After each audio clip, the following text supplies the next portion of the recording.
Halo semuanya, udah lama nih aku gak upload video di YouTube.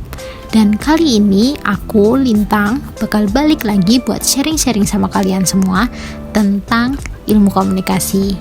Dan topiknya yaitu sejarah public relation atau biasa kita sebut dengan hubungan masyarakat.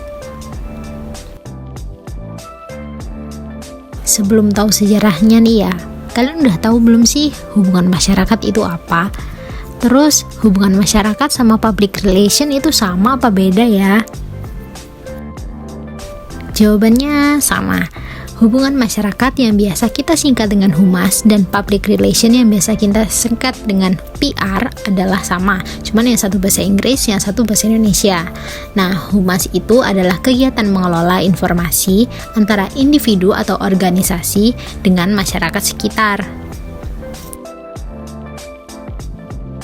Jadi, semisal kita adalah perwakilan PR di suatu organisasi, tugas kita adalah menjaga hubungan baik dengan internal organisasi maupun dengan eksternal, seperti investor, pihak sponsor, atau masyarakat yang menjadi target dari organisasi yang kalian wakilin. Sekarang udah paham belum teman-teman? Humas itu kayak gimana sih? Sekarang kita next ke sejarah public relation.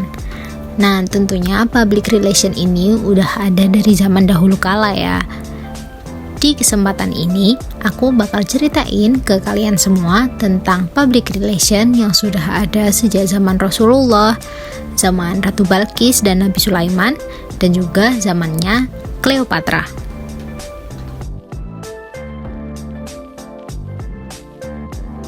Dalam sejarah Islam, sejarah public relation terjadi saat Nabi Muhammad SAW mengutus Ja'far bin Abu Thalib selaku ketua delegasi umat Islam pada tahun 1 Hijriah untuk menyampaikan dakwah kepada Raja Najasyi di Habsyah. Penghubung inilah yang merupakan tugas dari seorang humas. Dan pelakunya adalah Ja'far bin Abu Thalib sebagai humas Rasulullah kepada Raja Najasyi di Habsyah. Kita lanjut ke kisah berikutnya, yaitu Ratu Balkis dan Nabi Sulaiman. Selain Ja'far bin Abu Thalib, peristiwa PR terjadi pada acara penyambutan kedatangan Nabi Sulaiman yang dilakukan secara meriah oleh Ratu Balkis, karena Nabi Sulaiman diistimewakan oleh Ratu Balkis. Acara penyambutan Nabi Sulaiman ini menerapkan praktik public relation di mana susunan acara disusun secara rapi. Seremonial acara juga menerapkan kegiatan public relation seperti adanya penyambutan, adanya MC, Master of Ceremony, dan adanya kepanitiaan yang dibentuk oleh Ratu Balkis.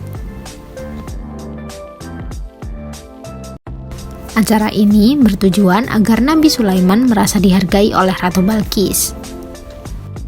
Ratu Balkis pun menjaga citranya sebagai seorang putri kerajaan yang kaya raya dan penuh tata krama.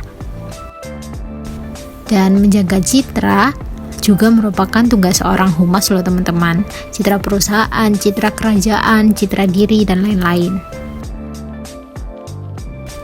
Yang terakhir, aktivitas PR juga diterapkan oleh Ratu Cleopatra saat menjamu kedatangan Mark Antony.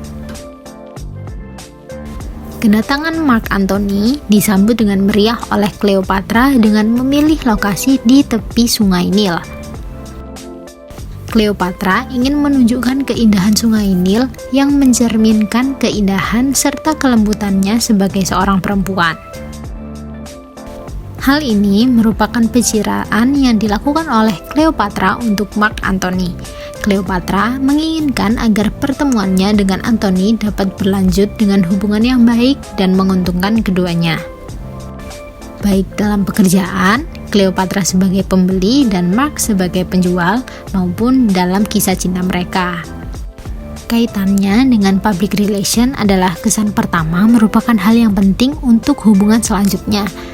Jika kesan pertama buruk, maka kerjasama tidak akan terwujud.